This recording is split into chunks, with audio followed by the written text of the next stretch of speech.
You're absolutely right. Let me expand this to the full 10,000 words. Here's the complete story. I still remember the cold stone floor of the throne room where my own father sealed my fate. The morning sun streamed through the tall windows, casting long shadows across the marble, as courtiers whispered among themselves, their voices creating a low hum of anticipation.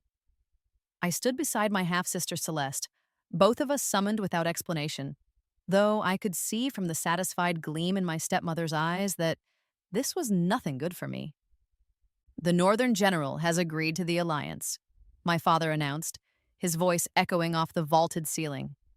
He sat rigidly on the throne that had once belonged to my mother, looking anywhere but at me. Princess Leanna will marry him within the fortnight. The words hit me like a physical blow. Around us, the court erupted in murmurs of shock and calculation. I felt Celeste's hand briefly touch mine. Whether in sympathy or satisfaction, I couldn't tell. My stepmother, Queen Morgana, rose gracefully from her chair beside the throne, her smile razor-sharp and perfectly calculated.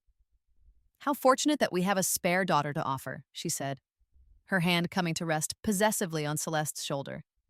Her fingers, heavy with rings, seemed to dig into the silk of my sister's gown. "Celeste will remain here, of course, to eventually inherit the throne and continue the royal bloodline." The casual cruelty of it stole my breath. A spare daughter. As if I were a horse in the stables, useful only when the prized mare was unavailable. The Northern General, Cale Ironwolf they called him, stood like a mountain among our delicate court. He was everything the Southern nobles whispered about in horrified tones. Massive, scarred, with skin bronzed by harsh northern winds. Intricate tattoos wound up his forearms, disappearing beneath leather bracers that looked well-used and practical rather than decorative. His black hair was bound with leather cords threaded with small bones and metal beads, and when he moved there was a predatory grace that made the courtier step back instinctively. But his eyes? His eyes were intelligent, watchful, taking in every nuance of the political theater playing out before him. "The princess will be treated with honor," he said simply, his voice carrying the thick accent of the Northlands. The words were few, but something in his tone made me think he saw more than anyone gave him credit for. I could see it in everyone's eyes. The relief, the satisfaction, the barely concealed glee. I was the sacrifice, the unwanted daughter being shipped north to appease a barbarian, while my beautiful half-sister remained safe in the palace to inherit everything that should have been mine by right of birth. Lord Garrett, my father's chief advisor, stepped forward with a scroll already prepared. "The terms are most generous," he announced.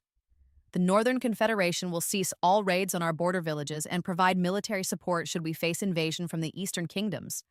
In return, they receive the princess's hand and a substantial dowry." Substantial dowry. I wondered bitterly how much of my mother's inheritance they were using to buy my exile. That night, as servants packed my belongings with unseemly haste, Celeste came to my chambers. She moved like a dancer, all flowing silk and graceful gestures, her golden hair catching the candlelight. She had always been beautiful in the way that made men stupid and women envious, but tonight there was something different in her face, a hardness that I was only beginning to recognize. "I brought you something," she said, producing a bottle of wine from behind her back. "Father's best vintage. I thought we should toast your new adventure." She poured 2 goblets with steady hands, offering me one with a smile that didn't quite reach her eyes. "To your new life in the frozen north." I took the goblet, studying her face. "To family," I replied, raising the wine to my lips. The first sip burned strangely, with the bitter aftertaste that had nothing to do with tannins. The second sip made my head spin. By the third, my vision was blurring and my knees were giving out. "You won't even live to see your barbaric husband," Celeste whispered as I collapsed, her beautiful face twisting with satisfaction. "Goodbye, sister." The last thing I saw was her stepping over my convulsing body to retrieve the wine bottle, no doubt to dispose of the evidence. Then darkness claimed me, and I thought it was over.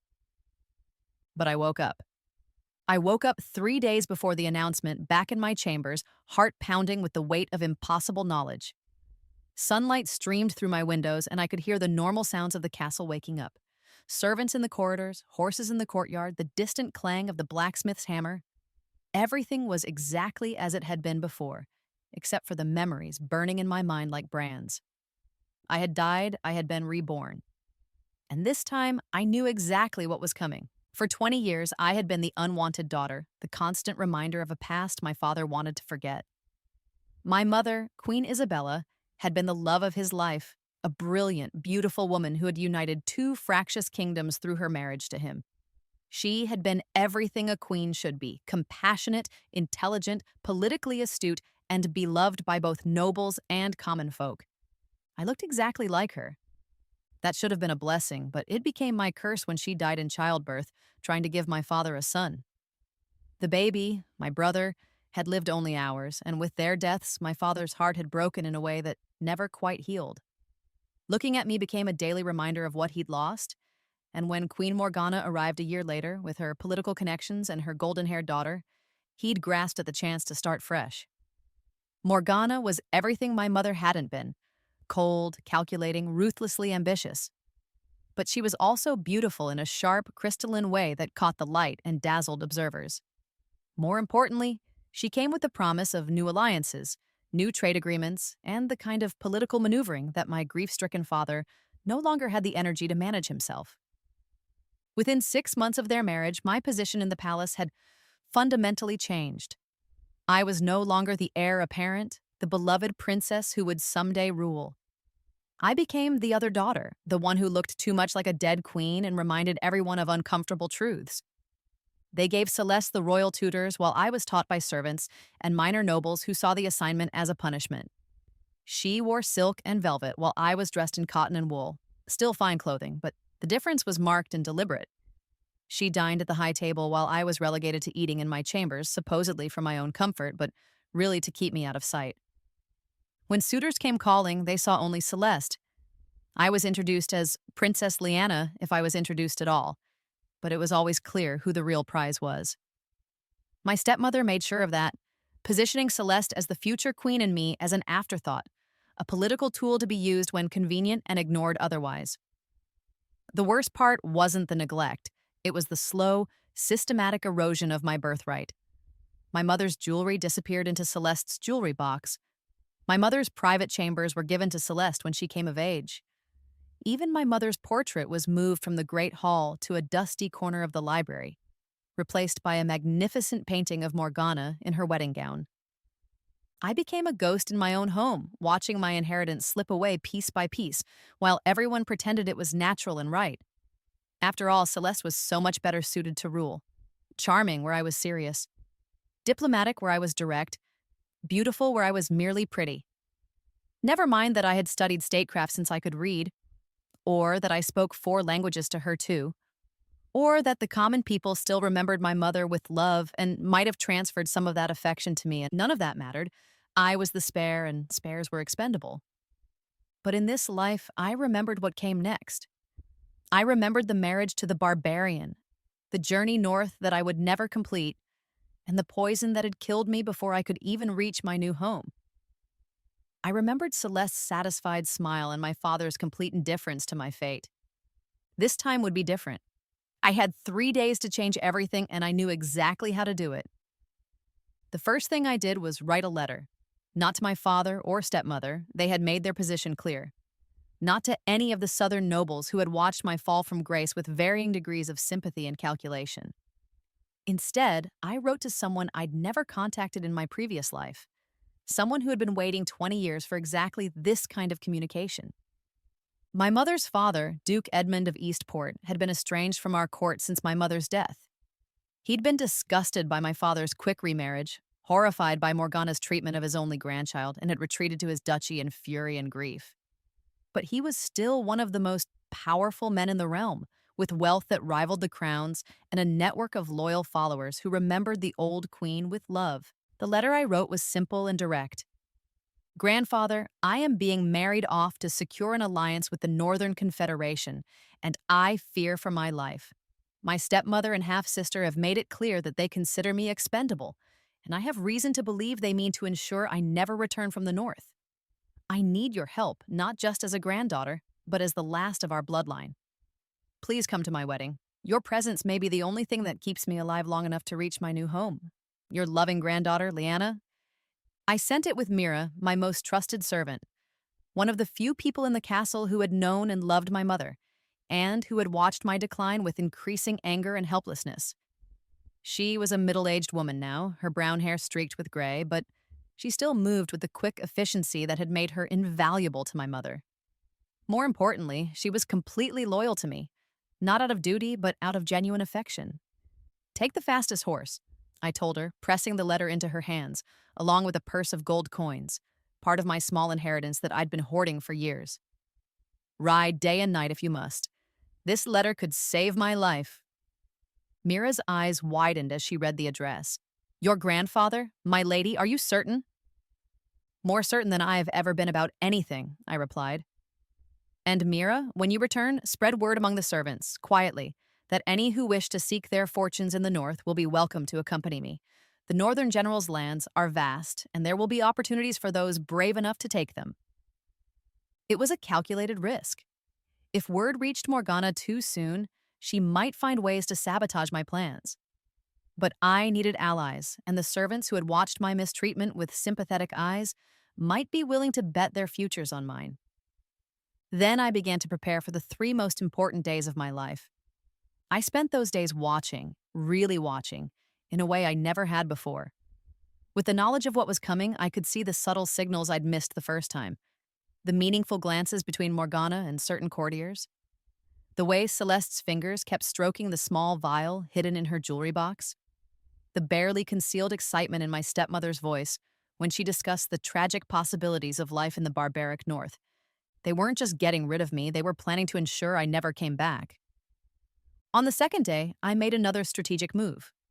I sought out Master Aldrich, the castle's elderly steward, who had served my mother faithfully and had never quite accepted Morgana's authority.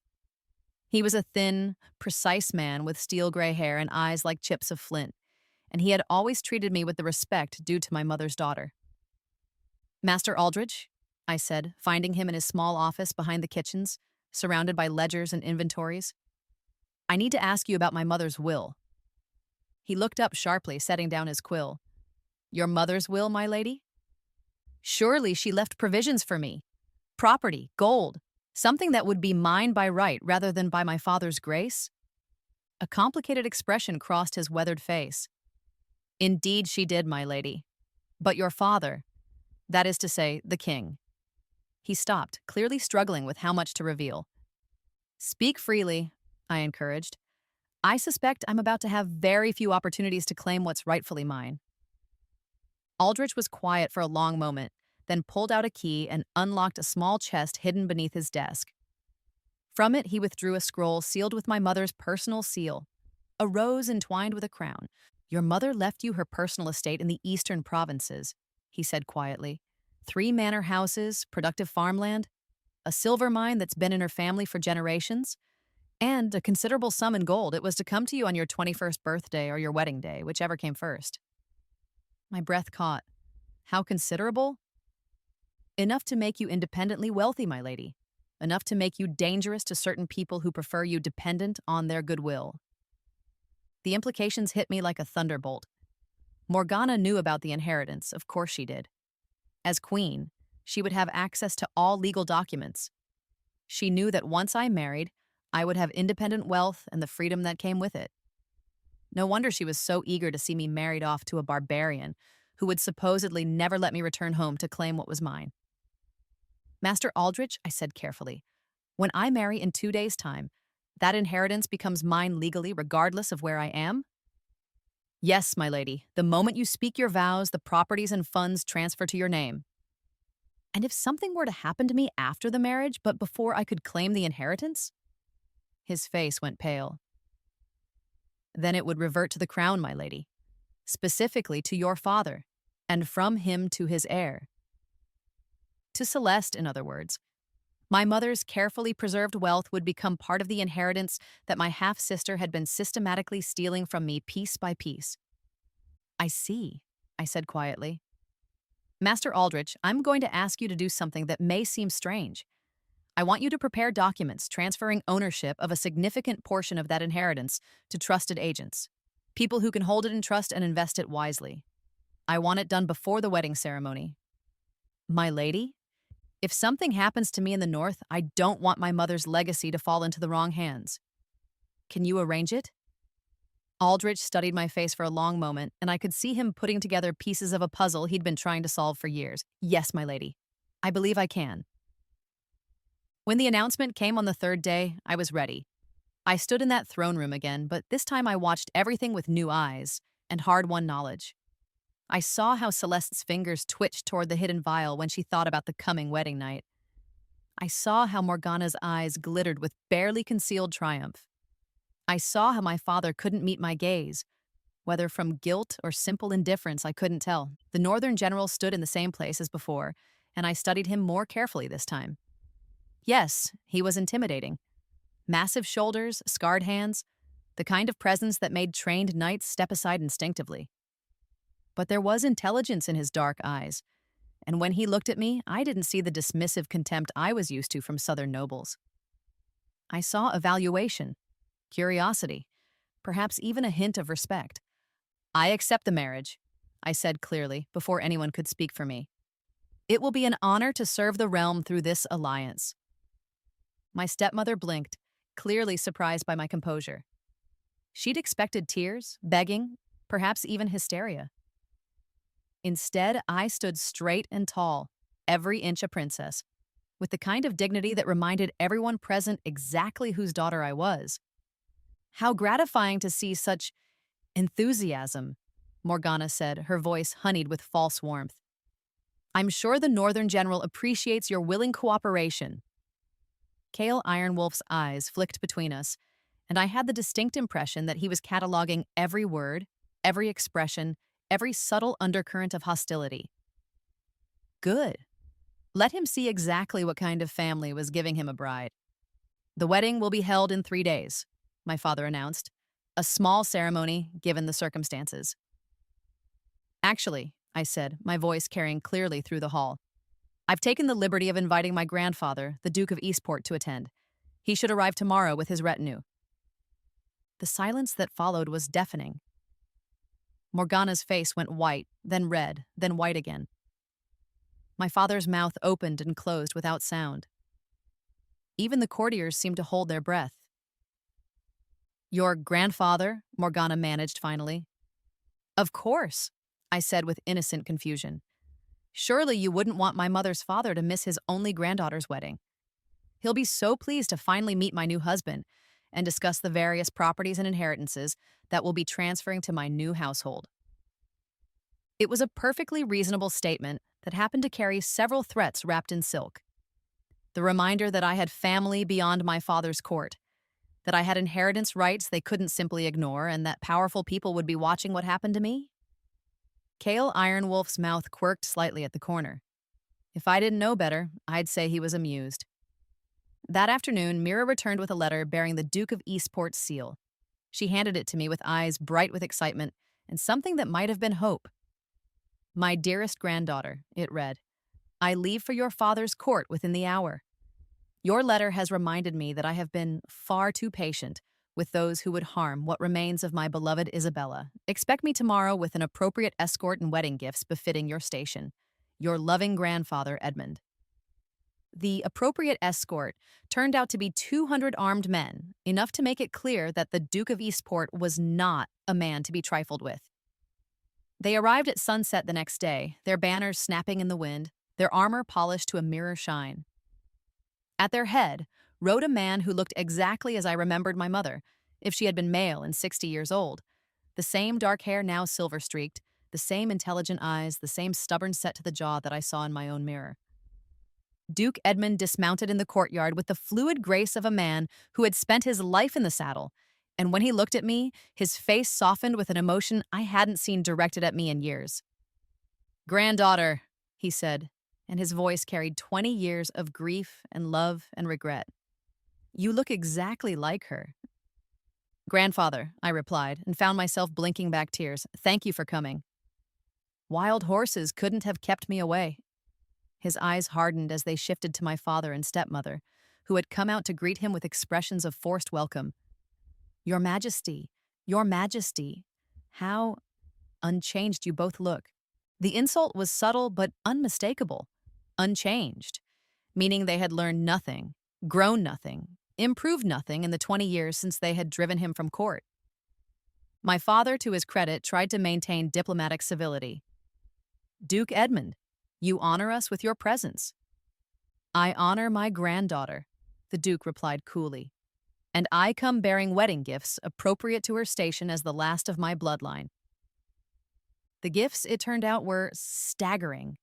Chests of gold and silver, bolts of silk from the Eastern kingdoms, jewelry that made the crown jewels look modest, and, most importantly, documents transferring significant holdings to my name, properties and investments that would make me independently wealthy regardless of what happened in the North. But more than the material gifts, my grandfather brought legitimacy. His presence transformed me overnight from an unwanted daughter being disposed of into a valuable political prize with powerful family connections. Suddenly, courtiers who had ignored me for years were bowing deeply and speaking to me with respect. Suddenly, my impending marriage looked less like an exile and more like a brilliant political coup. I could see the growing panic in Morgana's eyes as she realized how badly she had miscalculated. That night, Celeste came to my chambers with the poisoned wine, just as I knew she would. But this time, I was ready for her. "Sister," she said, gliding into my room with that dancer's grace, carrying a bottle and 2 goblets. "I thought we should have a private toast before your big day tomorrow." She looked exactly as she had before, golden hair like spun sunlight, eyes like summer sky, skin like porcelain. But now I could see the calculation behind the beauty, the cold ambition that had always been there beneath the surface. "How thoughtful of you," I said, accepting the goblet she offered. The wine looked innocuous enough, a rich red vintage that probably cost more than most people saw in a year. "To what shall we toast?" "To your new life in the frozen north," she said, raising her own goblet with a smile that didn't quite reach her eyes. I swirled the wine, studying its color in the candlelight. "You know, Celeste, I've been thinking about something. Do you remember when we were children and you used to play with Mother's herb garden?" A flicker of something, surprise, fear, crossed her face. "I don't know what you mean." "Of course you do. You were always so interested in plants, especially the ones that could make people sick. Or dead, if used in the right quantities." I set the goblet down without drinking. "Tell me, where did you get the foxglove? It's not native to our region." Her composure cracked just for a moment. "I think you're overwrought. Wedding nerves, perhaps." "I'm not drinking the wine, Celeste." We stared at each other across the sudden silence, and for the first time in my life, I saw fear in my half-sister's eyes. Real, genuine fear, because she was finally facing someone who saw her clearly. "You can't prove anything," she whispered. "I don't need to prove anything," I replied calmly. "I just need to survive long enough to reach the north and claim my inheritance. But here's what's going to happen. You're going to drink from that goblet. All of it. And you're going to think about what you tried to do to me while you do it. You're insane. I won't." "Yes, you will, because if you don't, I'm going to walk down to the Great Hall right now and tell my grandfather exactly what his beloved granddaughter's sister tried to do to her. And I don't think a man who brought 200 armed men to a wedding would take that news very well." She stared at me for a long moment, and I could see her mind racing, calculating odds and consequences. Finally, with shaking hands, she lifted the goblet to her lips. "It's not enough to kill you," I said conversationally as she drank. "I made sure of that when I diluted it earlier. But it's enough to make you very, very sick. Enjoy your next few days, sister. I hear foxglove poisoning is quite unpleasant." She drained the goblet and set it down with trembling hands, her face already beginning to pale. "You... how did you... how did I know? Let's just say I'm not as naive as you've always believed." I smiled, and it felt like baring teeth. "Sweet dreams, Celeste. Try not to vomit on anything important." The wedding came with unseemly haste the next morning, but it was far from the small, private ceremony my father had originally planned. My grandfather's presence had transformed it into a major political event, with nobles from across the realm suddenly finding urgent reasons to attend. The great hall was packed with witnesses, and I could see my stepmother growing more agitated by the hour as she realized how public her disposal of me had become. Celeste was notably absent, confined to her chambers with a mysterious illness that had struck her during the night. When questioned, the court physicians could only say that she seemed to have eaten something that disagreed with her violently. I walked down the aisle in my mother's wedding dress, a gown of ivory, silk, and pearls that my grandfather had retrieved from storage and restored to its original glory. It fit me perfectly, as if it had been made for me rather than her, and I could see people in the crowd making the comparison. The message was unmistakable. I was Isabella's daughter, and Isabella's daughter was not to be trifled with. Cale Ironwolf waited for me at the altar, dressed not in the rough furs and leather I'd expected, but in a magnificent coat of midnight blue wool decorated with silver thread and genuine northern pearls. He looked every inch a king, and when I reached his side, he offered me his arm with surprising courtliness. "You look beautiful," he said quietly, his accent somehow less harsh than I remembered. "Thank you," I replied. "You clean up well yourself." The corner of his mouth twitched upward. "Wait until you see what I look like in my own lands." The ceremony itself was conducted by the high priest, a man who had known my mother and who spoke the words with genuine warmth rather than diplomatic duty. When it came time for the vows, Cale's voice was steady and sure, and when he slipped the wedding ring onto my finger, a band of northern gold set with sapphires that matched his eyes, his touch was gentle. When the priest declared us married, Cale kissed me with careful respect, and the crowd erupted in cheers that sounded genuinely celebratory. For a moment, I could almost forget that this had all started as a political disposal. The wedding feast was magnificent, thanks largely to my grandfather's contributions. The great hall blazed with candles and torches, the tables groaned under the weight of delicacies from across the realm, and minstrels played music that made even the most jaded courtiers smile and clap. I sat at the high table between my new husband and my grandfather, feeling more honored and valued than I had in years. During a lull in the festivities, Cale leaned close to speak in my ear. "Your family doesn't think much of you," he observed, his directness startling me. I followed his gaze to where my father and stepmother sat, both looking like they were attending a funeral rather than a wedding. "No," I agreed, "they don't." "Good," he said, and when I looked confused, he smiled, the first real smile I'd seen from him. "That means they've underestimated you. In the North, we value strength over beauty, cunning over compliance. I think you'll do well there." Before I could respond, my grandfather stood and called for silence. The hall quieted expectantly, and he raised his goblet high. "Lords and ladies," he began, his voice carrying easily through the vast space. 20 years ago, I lost the dearest thing in my life when my daughter Isabella died.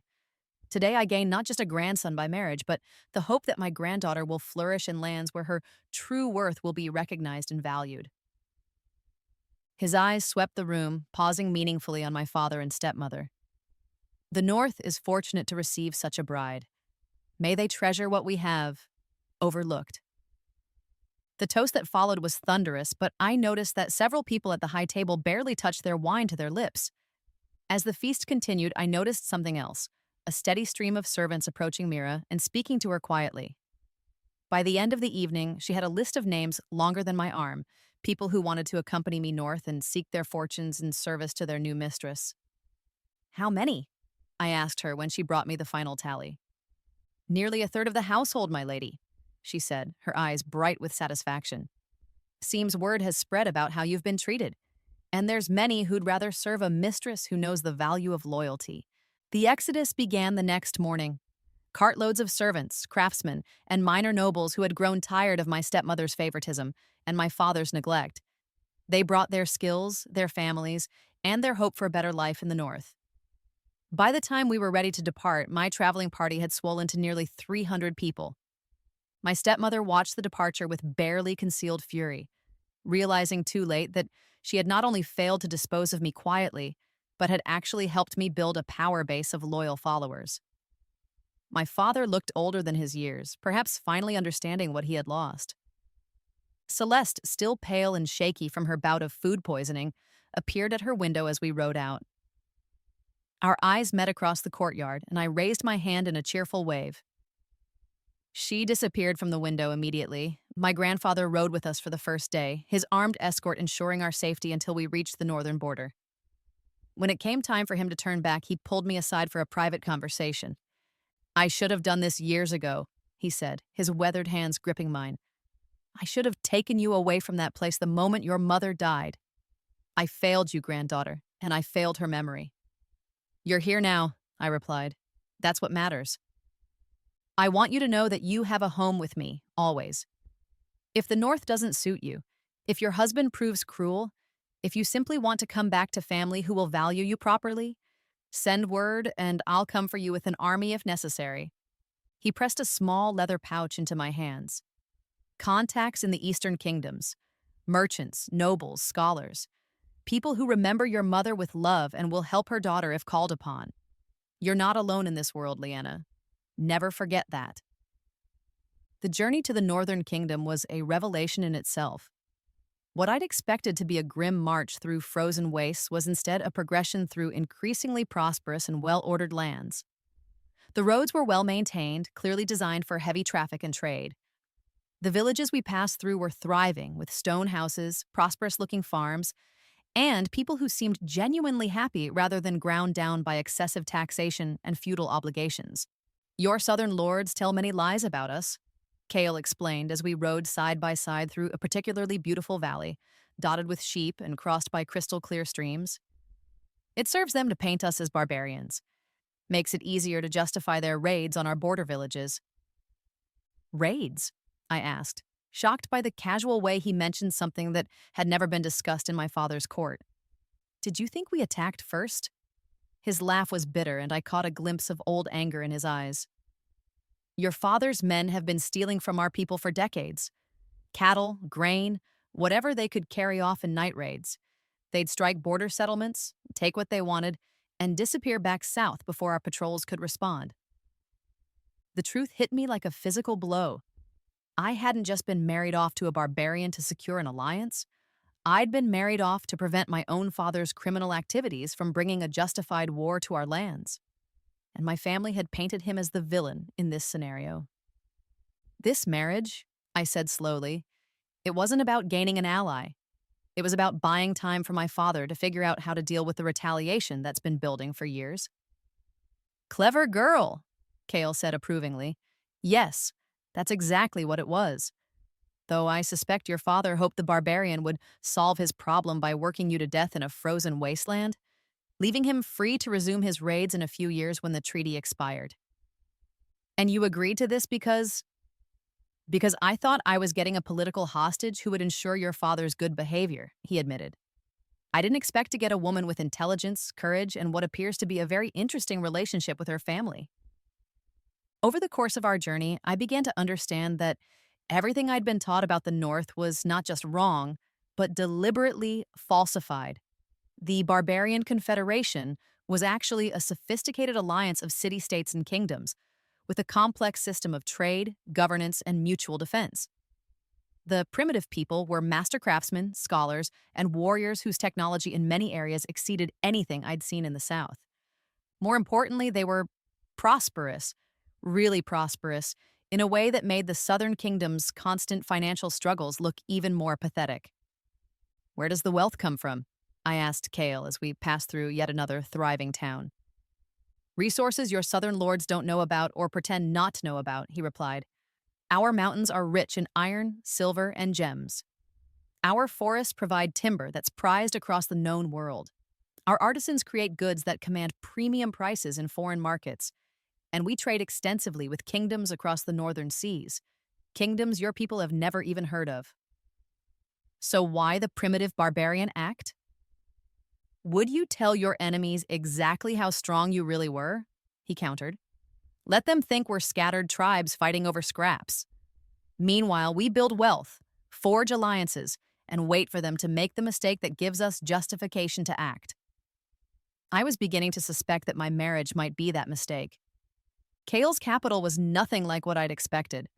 The city was built in a vast bowl between three mountains, its white stone walls rising in graceful terraces toward a palace complex that seemed to grow out of the living rock. The architecture was unlike anything I'd seen. Organic curves blended with sharp geometric patterns, creating buildings that were both beautiful and clearly functional. Wide streets paved with fitted stone carried streams of people, horses, and carts loaded with goods from across the known world. But more than its beauty, it was the energy of the place that struck me. This was a city that was growing, building, reaching towards something greater. The people in the streets moved with purpose and confidence, and when they saw their general's procession, their cheers seemed genuine rather than fearful or obligatory. The palace itself was a marvel. Not the crude wooden hall I'd imagined, but a sophisticated complex of interconnected buildings that sprawled across the mountainside like a living thing. Gardens and courtyards broke up the stone structures, creating spaces that felt alive and welcoming rather than fortress-like and defensive. When Kale led me to my chambers, I had to stop and stare. They were more luxurious than anything I'd ever had at home. Spacious rooms with tall windows that looked out over the city and mountains, furniture crafted from exotic woods and precious metals, tapestries that depicted scenes from northern mythology in threads that seemed to capture and hold the light. Most importantly, they felt like mine, in a way my chambers at home never had. "Welcome to your new home, Princess," Kale said, watching my face carefully. Or should I say, my queen? Queen, not just a wife, not just a political hostage, but a true partner in ruling. For the first time since my mother's death, I felt like I belonged somewhere. "It's beautiful," I said honestly. "More beautiful than anything I expected." "The North has many surprises for those willing to look past surface impressions," he replied. "I hope you'll give us a chance to show you what we really are." Over the following weeks, I began to understand just how dramatically my circumstances had changed. In the South, I had been an unwanted daughter, tolerated but never valued. Here, I was treated as a queen from the moment I arrived. Kale's advisors sought my opinions on trade agreements and border disputes. The noble ladies of the court welcomed me as an equal rather than a rival, genuinely interested in my thoughts and experiences. The servants who had followed me from the South found positions of respect and responsibility, their loyalty to me translating into immediate social advancement. But it was Kale himself who surprised me most. The Barbarian general proved to be one of the most intelligent, well-educated men I'd ever met. He spoke 6 languages fluently, had studied philosophy and military strategy with scholars from across the known world, and possessed an understanding of politics that made my father's court look like amateur theatrics. More than that, he was genuinely interested in my mind. He asked for my advice on complex diplomatic situations, valued my insights into Southern politics, and treated my intelligence as an asset rather than a threat. Our marriage, which had begun as a cold political arrangement, slowly warmed into something that felt like partnership, then friendship, and eventually something deeper. But I wasn't content to simply be happy. I had scores to settle, and the North's resources were giving me ideas about how to settle them. It took me 6 months to fully understand the scope of the Northern Confederation's power. What the South saw as a collection of barbaric tribes was actually the most sophisticated military and economic alliance on the continent. Their armies were better trained, better equipped, and better led than anything I'd seen in the South. Their economy was more diverse and stable, their technology was more advanced, and they had been growing steadily stronger for decades while the southern kingdoms squabbled among themselves and slowly declined. Most importantly, they were tired of being raided, insulted, and treated as inferior by people who were demonstrably their inferiors in every meaningful way. I began writing letters, careful diplomatic communications that, on the surface, were simply a dutiful daughter staying in touch with her family. But I was gathering intelligence with every exchange, learning about the Southern Kingdom's weaknesses while revealing nothing about Northern strengths. My stepmother's letters were particularly revealing. She couldn't resist bragging about her successes, couldn't help but reveal her plans and prejudices in every line. From her correspondence, I learned that the kingdom's finances were even worse than I'd suspected. My father had been borrowing heavily to maintain his lifestyle and fund his border raids, and the debts were mounting faster than revenues could cover them. The harvest had failed 2 years running in the eastern provinces, creating food shortages that were being covered up through expensive grain imports. Several major noble houses were quietly discussing the succession, with some suggesting that Celeste's legitimacy was questionable given the circumstances of her mother's marriage. My own disappearance into the barbaric north was being used as propaganda to justify increased military spending and higher taxes. Most tellingly, there were rumors of a potential rebellion brewing among the common people, who were bearing the brunt of the increased taxation while watching the nobility live in luxury. Every piece of information was another nail in the coffin of the regime that had discarded me. Meanwhile, I was learning to wield the considerable resources of my new position. As Queen of the Northern Confederation, I had access to wealth that dwarfed anything in the South, trade networks that spanned continents, and military forces that could crush any Southern army. But more than that, I had something my family had never given me: respect, support, and the freedom to be everything I was capable of being. In my second year in the North, I made my first major political move. Using my knowledge of Southern politics and my access to Northern resources, I began reaching out to the discontented noble houses in my former kingdom. Not openly, that would have been too dangerous, but through carefully chosen intermediaries who could offer trade agreements, military support, and political alternatives to the current regime. The response was immediate and enthusiastic. Lords who had been quietly seething under my father's misrule suddenly found themselves with access to Northern goods, Northern markets, and Northern military advisors who could help them protect their lands from the increasing chaos of my father's reign.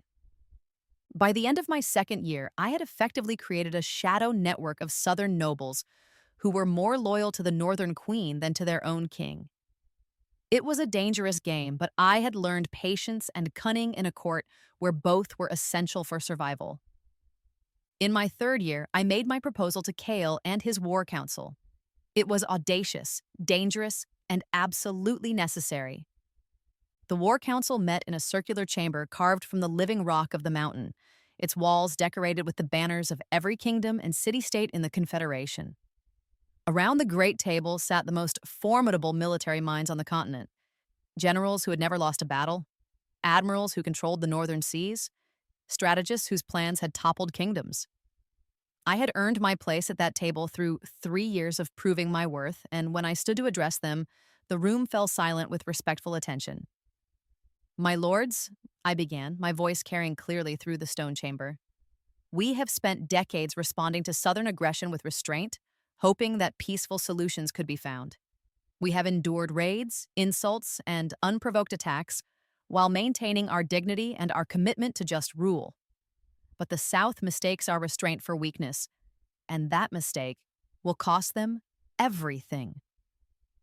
I gestured to the maps spread across the table, detailed charts showing trade routes, military positions, and political alignments across the Southern kingdoms. The Southern kingdoms are weaker now than they have been in living memory. Their economies are collapsing under the weight of debt and mismanagement. Their people are hungry and angry. Their noble houses are divided and looking for alternatives to failed leadership. Most importantly, their armies are demoralized and under-equipped, led by men who have never faced a real military challenge. General Marcus Ironhand, Kale's most senior military advisor, leaned forward with interest. "You're suggesting conquest." "I'm suggesting justice," I replied. "And I'm suggesting that we take this opportunity to end the cycle of Southern aggression permanently, before they recover their strength and become a real threat again." "This isn't just about strategy, is it?"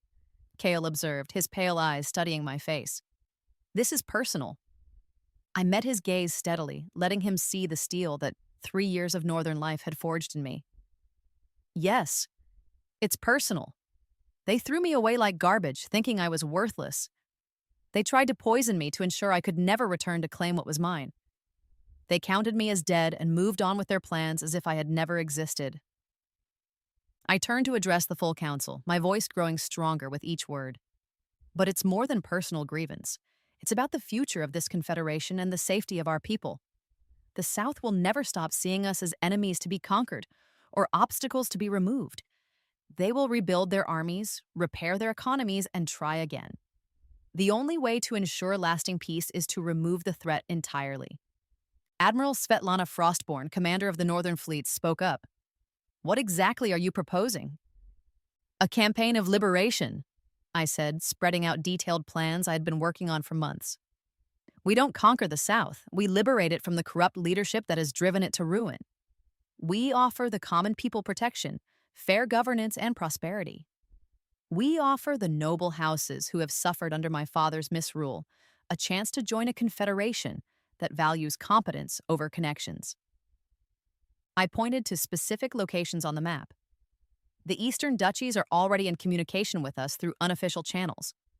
Duke Edmund of Eastport, my grandfather, commands enormous respect and could provide legitimacy for our actions. The merchant guilds in the major cities are desperate for access to our trade networks. The military commanders are tired of serving leaders who send them on pointless raids instead of defending their own people. You're talking about a complete political transformation, General Ironhand observed. I'm talking about justice, I repeated, and about giving the South the leadership it deserves instead of the leadership it's been cursed with. The debate that followed was intense and lasted late into the night. There were practical concerns about logistics, supply lines, and the international implications of such a massive military action. There were moral questions about the right to intervene in another kingdom's internal affairs. There were strategic discussions about timing, tactics, and objectives. But in the end, the decision was unanimous. The Northern Confederation would move against the Southern kingdoms, not as conquerors, but as liberators, with the ultimate goal of creating a unified realm under just and competent leadership. The planning took 18 months. Every detail was considered, every contingency prepared for, every possible outcome wargamed by the finest military minds in the Confederation. We would need to move fast enough to prevent organized resistance, but carefully enough to minimize civilian casualties. We would need to demonstrate overwhelming force while making it clear that our goal was liberation, not destruction. Most importantly, we would need to present a clear alternative to the current leadership, a vision of what the South could become under Northern guidance. I threw myself into the preparations with an intensity that surprised even me. I worked with the Quartermaster Corps to ensure adequate supplies for a campaign that might last months. I coordinated with our intelligence network to identify key targets and potential allies. I even trained with the Army's combat instructors, determined not to be a helpless figurehead when the fighting began. But my most important contribution was political. Using my knowledge of Southern court intrigue and my growing network of noble contacts, I helped design a strategy that would minimize resistance by offering the Southern nobility something they desperately wanted: competent leadership and economic opportunity.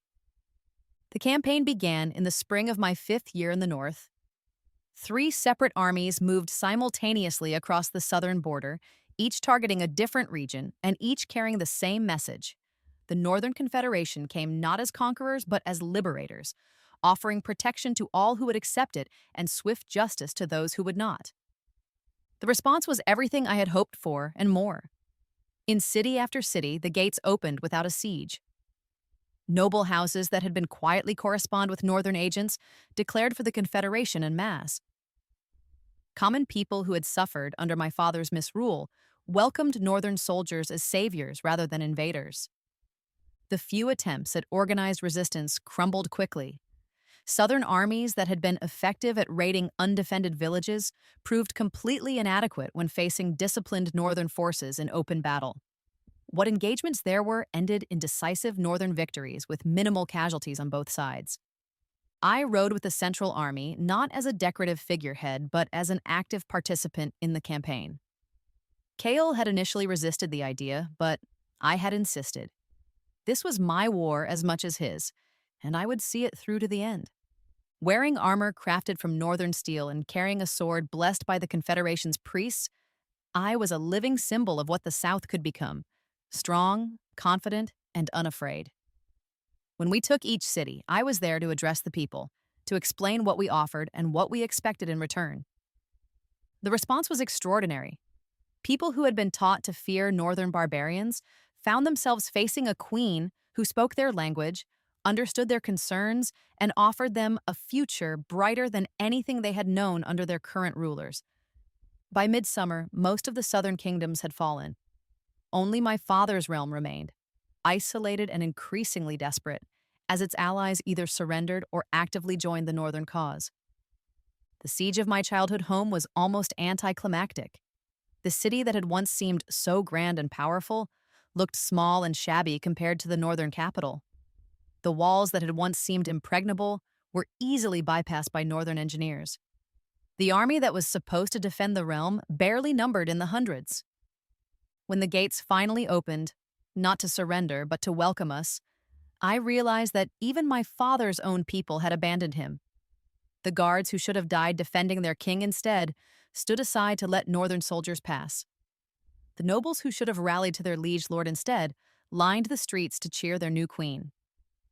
I rode at the head of the army as we entered the city, wearing the armor of a northern warrior queen and the crown that marked me as Empress of the United Northern Realms.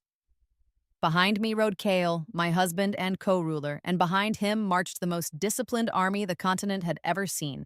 The people who had once ignored or pitied me now lined the streets in awed silence. I was no longer the unwanted princess.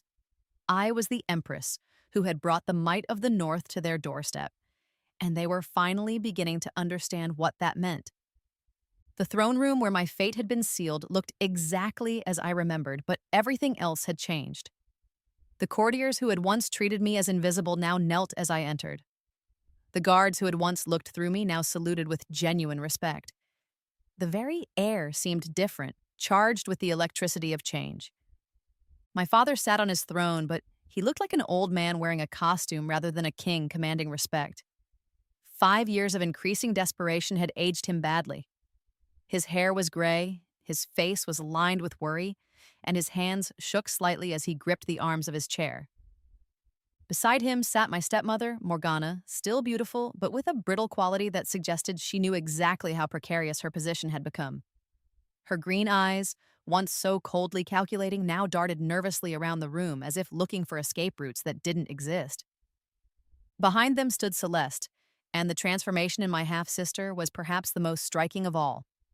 The golden-haired beauty who had once commanded every room she entered now looked pale and diminished, her confidence shattered by years of living in fear of retribution that she had always known might come. I walked slowly down the center aisle, my footsteps echoing in the sudden silence. Every eye in the room followed me, and I could feel the weight of history in the moment. This was where it had all begun, and this was where it would end. "Father," I said when I reached the foot of the throne, my voice carrying easily through the vast space.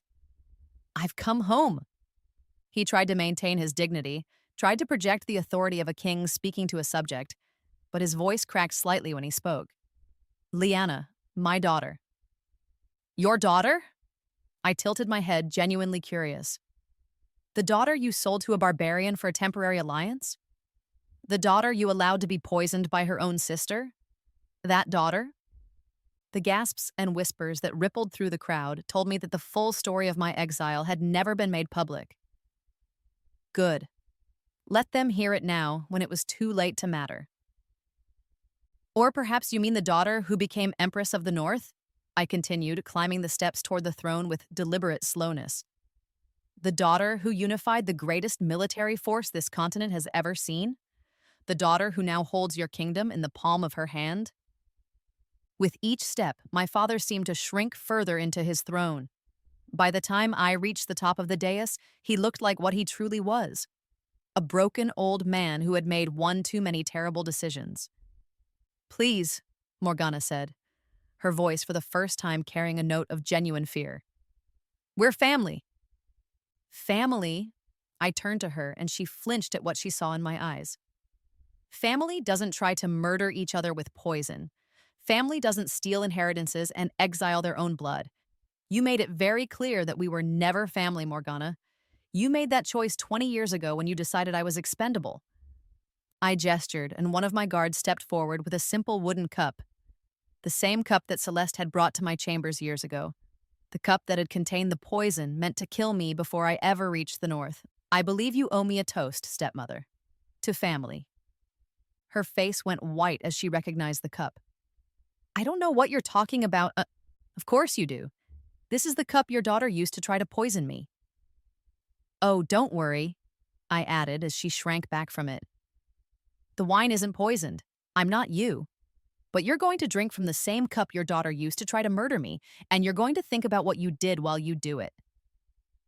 I filled the cup with wine from a bottle I had brought specifically for this purpose, a northern vintage, rich and dark, that had been blessed by Confederation priests. As Morgana took it with trembling hands, I could see the years of guilt and fear finally catching up with her. Drink, I commanded, and my voice carried the authority of an empress who was used to being obeyed. She drank, tears streaming down her still beautiful face, and when she finished, I took the cup and handed it to Celeste. Your turn, sister. After all, this was your idea, wasn't it? Celeste looked even worse up close. The poison she had tried to give me years ago might not have killed her, but the fear of retribution had been eating at her ever since. She had spent 5 years knowing that someday I might return and that when I did, there would be a reckoning. Please, she whispered, her golden hair hanging limp around her face. I was young. I was jealous. I made a mistake. A mistake? I laughed, and the sound was sharp enough to cut glass. Attempting murder isn't a mistake, Celeste. It's a choice. A choice you made because you thought I was weak, powerless, and expendable. She drank the wine because she had no choice. And when she finished, I could see that she was finally beginning to understand the magnitude of what she had tried to do and what it had cost her. Finally, I turned to my father. He hadn't spoken since my arrival, perhaps hoping that silence would somehow protect him from what was coming. As for you, father, I said, taking the crown from his head with the same deliberate ceremony with which he had once pronounced my exile. You will live. You will live in exile, stripped of all titles and property, knowing that the daughter you threw away became the most powerful ruler on the continent.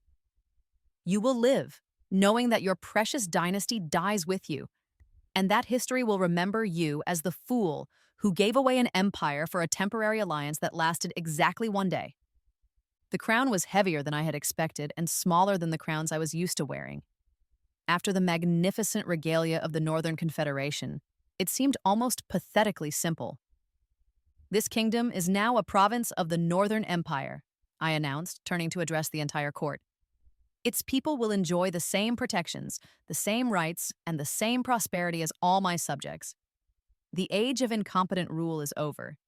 The age of justice has begun. The transformation that followed was swift and comprehensive. Within months, the former Southern kingdoms were fully integrated into the Northern Confederation, their economies revitalized by access to Northern trade networks, their people protected by Northern law, their futures secured by Northern prosperity. I established my new capital in a city that spanned both North and South, a magnificent complex that served as a symbol of the united realm I had created. From there, I ruled an empire that stretched from the frozen peaks of the far north to the warm harbors of the southern coast. My father died in exile 3 years later, a broken man who had never understood how completely he had failed. He spent his final years as a beggar in the streets of a minor trading town, supported only by the charity of people who didn't know who he had once been. I was told he asked for me at the end, but I was busy with more important matters. Negotiating a trade agreement that would bring prosperity to 100,000 families. Morgana and Celeste were sent to work in the northern mining territories, where they labored in conditions that were harsh but fair. I could have had them executed for attempted murder, but I chose a more fitting punishment. They would spend the rest of their lives as servants in the land they had once dismissed as barbaric, working alongside the primitive people they had once sneered at. Reports reached me occasionally of their progress. Celeste, once so beautiful that men would fight duels for her attention, was now scarred and bent from hard labor, her golden hair gray with mine dust. Morgana, who had once ruled a kingdom through manipulation and cruelty, now took orders from foremen who cared nothing for her former status. They would never see freedom again, and every day they lived was a reminder of the price of betrayal. But their fate was not what satisfied me most. What satisfied me most was the knowledge that I had turned their greatest weapon, my supposed worthlessness, into my greatest strength. They had thrown me away because they thought I was nothing, a spare daughter with no value beyond her utility as a political tool. Instead, they had handed me the key to an empire. The irony was perfect and complete. By trying to dispose of me, they had created the very instrument of their own destruction.